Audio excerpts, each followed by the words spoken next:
Mais par là. Christophe.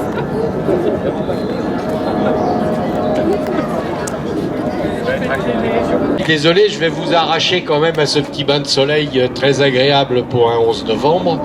Mais il est midi, je vous propose donc que nous commencions cette commémoration. N'hésitez pas à vous approcher. Nous ne sommes contagieux de rien du tout. Avancez-vous. Même pas. Mettez-vous à côté de monsieur le maire. Allez-y. Et puis nous avons un médecin à côté de nous. Alors on est sauvés.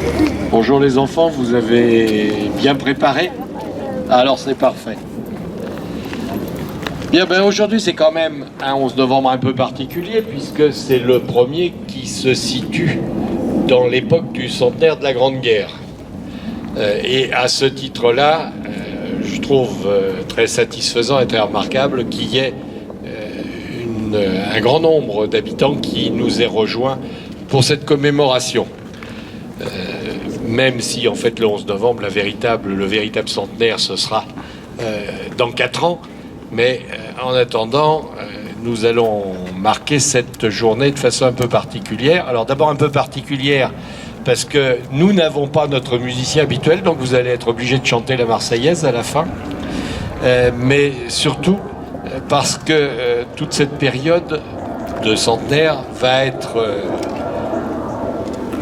ponctuée par un certain nombre de commémorations, qui se réalisent pour ce qui nous concerne au niveau de la communauté de communes. La première d'entre elles a eu lieu il y a environ un peu plus d'un mois, à Mandres-les-Roses. Je ne sais pas, mais j'espère qu'un grand nombre d'entre vous avaient eu la possibilité de visiter cette exposition. Elle était tout à fait intéressante et elle nous donnait des informations, en particulier sur notre commune, puisqu'un travail de recherche et de mémoire avait été effectué qui a permis d'identifier pour un certain nombre de nos anciens, dont le nom est inscrit ici, qui a permis d'identifier le lieu, la date et les circonstances plus ou moins précises de leur décès pendant le conflit. C'est quelque chose qu'on utilisera à titre centenois d'ici en 2016 probablement, puisque c'est 2016 qui est l'année que nous sommes chargés de commémorer, et j'espère qu'à cette occasion, vous serez nombreux. J'ajoute que si certains d'entre vous, je crois qu'on a déjà lancé l'appel par le journal, mais si certains d'entre vous, d'ailleurs si certains d'entre vous non, je suis certain que chacun d'entre vous a des ancêtres qui ont contribué, hélas, à donner leur sang pendant ce conflit, qui en sont revenus, je l'espère pour eux ou pas, mais en tout état de cause, toutes les familles disposent de souvenirs ou de mémoires de cette époque. Ça serait un grand intérêt et un grand plaisir que vous nous en fassiez part pour que nous puissions à partir de là monter une exposition, une présentation, une conférence, enfin quelque chose qui nous permette de marquer ces épisodes de façon différente de la façon habituelle. Pour ce qui concerne la municipalité, on a quand même en 2014, pour ce centenaire, décidé de rappeler un petit peu ce qu'étaient les valeurs pour lesquelles nos anciens ont combattu, parce que je les trouve dramatiquement absentes des esprits en général de la population française, même si quelques-uns s'en recommandent beaucoup, mais c'est surtout dans l'esprit de tous qu'il est important d'avoir présent en tête deux choses: le sens du drapeau. Il y a bien des drapeaux à la mairie, vous les avez déjà vus, mais moi quand j'étais enfant, il y avait des drapeaux à l'école, et beaucoup de communes ont des drapeaux à l'école. Nous avons donc décidé de, j'allais dire réinstaller, pas véritablement, parce qu'il n'y en a jamais eu à l'école des 40 arpents, nous avons décidé de réinstaller un drapeau à l'école des 40 arpents que nous déploierons plus exactement, demain matin à 10h. Si quelques-uns d'entre vous en ont le loisir, ben ils sont bien entendu invités à y participer. Le but du drapeau, c'est de rappeler ce qu'est le sens de la nation, ce qu'est l'esprit de la France, qui est notre bien commun le plus cher, et de l'instiller à nos jeunes successeurs. Dans le même esprit, vous ne l'avez pas remarqué, puis je m'aperçois que vous n'allez pas le remarquer, Mais je vous invite à vous retourner vers le fronton de la mairie. Je ne sais pas si vous y devinerez quelque chose, mais vous y verrez quelque chose qui était inscrit autrefois aussi sur le fronton des écoles ou des mairies. C'est la devise de la République française: liberté, égalité, fraternité. Je crois que ce sont des valeurs... Vous les connaissez, ces valeurs, les enfants? Vous les avez déjà entendues? Bon, ce sont des valeurs qu'on a peut-être grand besoin de rappeler dans tous les esprits par les temps que nous vivons. Alors on a choisi de les rendre visibles de tous ceux qui viennent par ici, et puis d'espérer qu'il se fasse un chemin dans les esprits et un chemin dans les attitudes. Voilà les évolutions dont je voulais vous parler d'entrée. Alors maintenant, je vais me livrer à la commémoration officielle. Je salue les anciens combattants qui aujourd'hui sont, comme d'habitude d'ailleurs ces jours-là, sont venus pour saluer leurs anciens. Replaçons-nous dans le contexte. 11 novembre 1914. Le 11 novembre 1914, la guerre avait seulement 3 mois. Mais pendant ces 3 premiers mois de la guerre de 14, s'était déroulée toute la première phase de la guerre.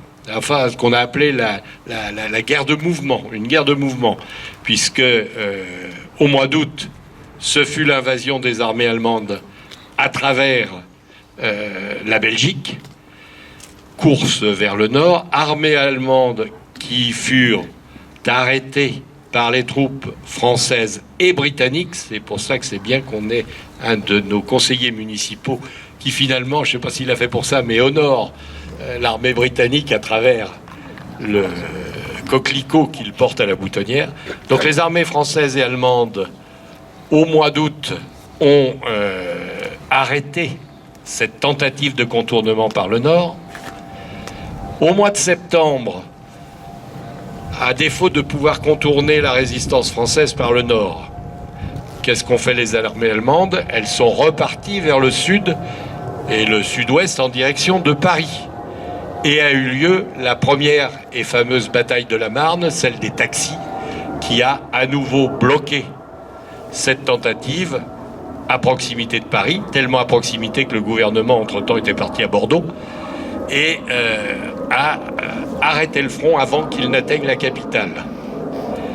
Et pendant le mois d'octobre, n'ayant pas pu passer par la Flandre, la Somme, n'ayant pas pu passer à Paris, s'est déclenché entre les deux armées ce qu'on a appelé la course à la mer, c'est-à-dire que tout le monde est reparti vers le nord pour tenter de trouver un passage en rivage de mer du Nord, et ce passage en rivage de mer du Nord n'a pas pu être trouvé. Les armées françaises et britanniques à nouveau ont réussi à bloquer l'armée allemande. Cette fois-ci, c'était plus grâce à des taxis, c'était dans des autobus que les militaires ont été transportés vers le nord.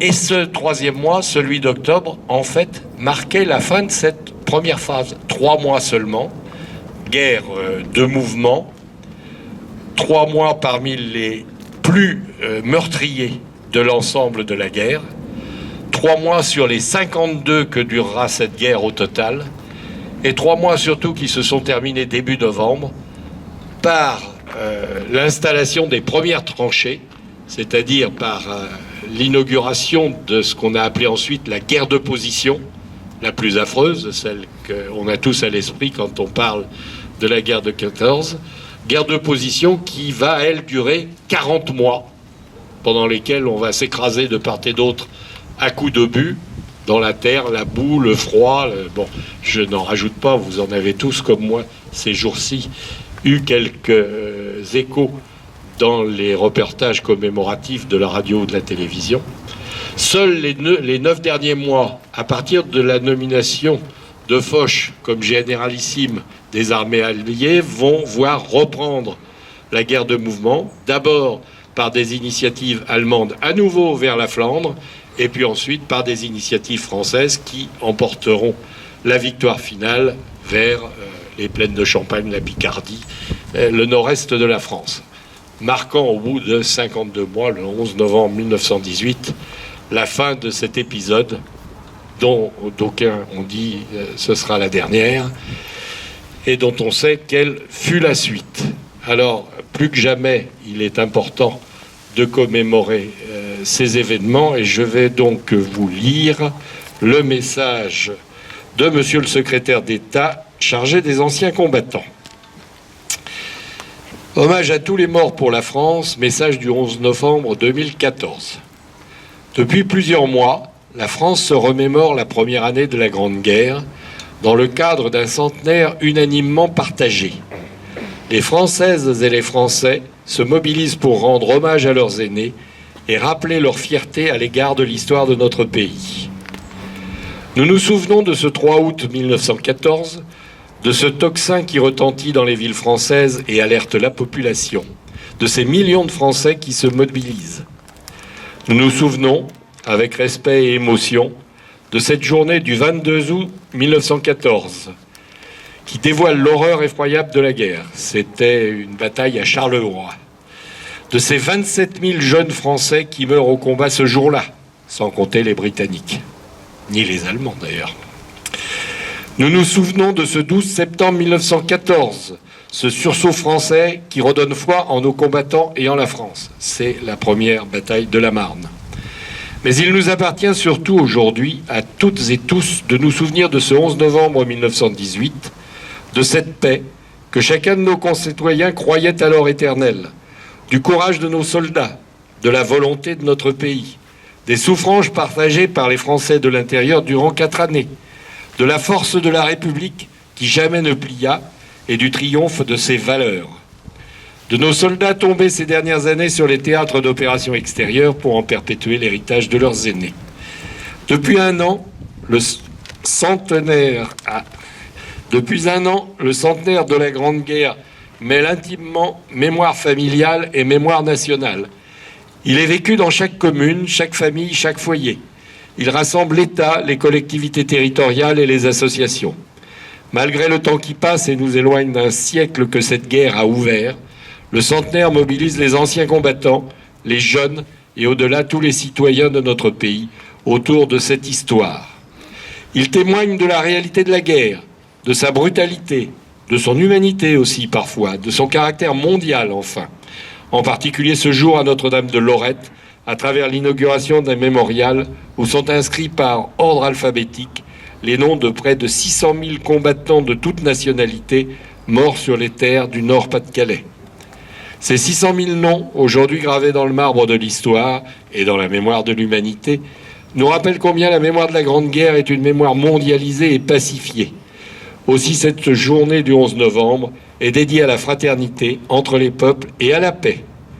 Elle invite à la réflexion que chacun d'entre nous doit conduire sur la nécessité de préserver la paix, de défendre les fondements de notre République et de l'Europe, et de garantir la place de la France dans le monde. Ce message est signé de Kader Arif, secrétaire général auprès du ministre de la Défense, chargé des anciens combattants et de la mémoire. Pour compléter cette commémoration, et comme nous n'avons pas de musique aujourd'hui, nous allons, avec l'Association des anciens combattants, porter les gerbes du souvenir sur le monument aux morts, et je passerai ensuite la parole à nos successeurs.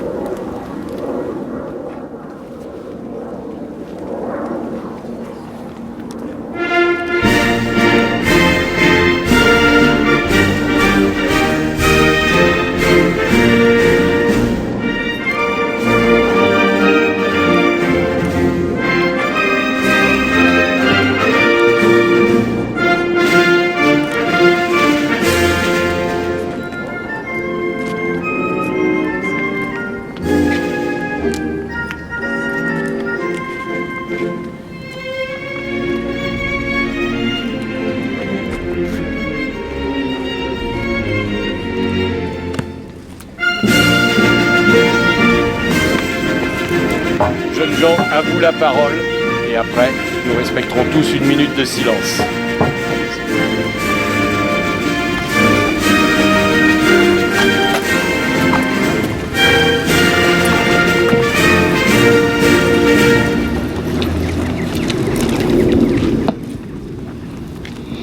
Discours du 11 novembre.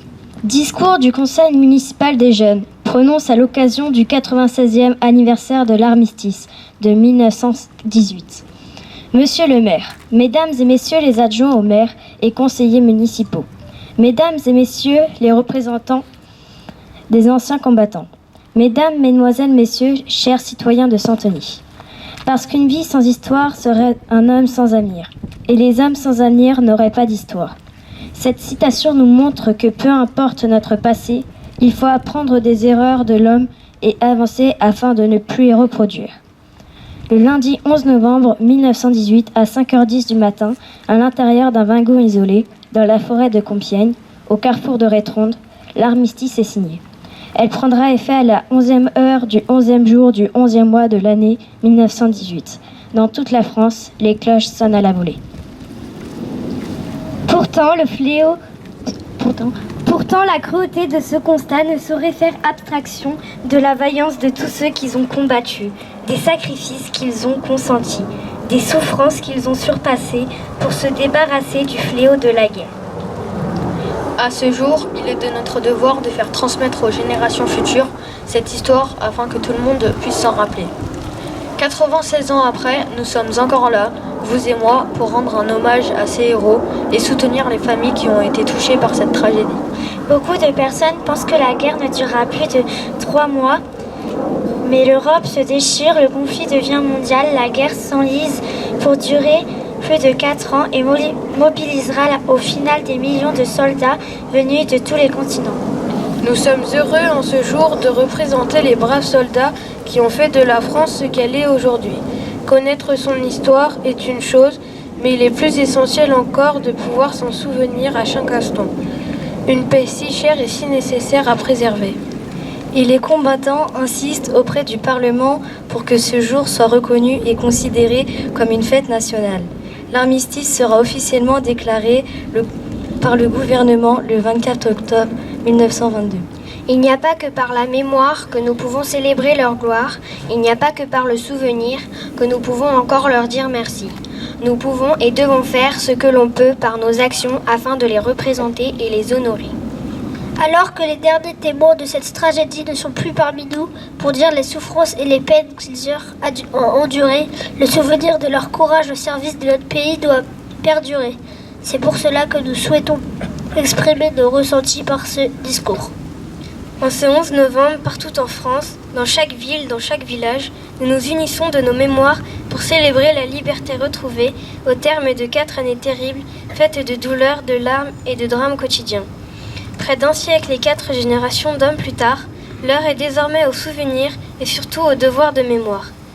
C'est ainsi qu'aujourd'hui nous donnons ce discours en leur mémoire afin de les remercier encore une fois de leur vie qu'ils ont donnée pour leur pays. Merci les enfants de ce texte.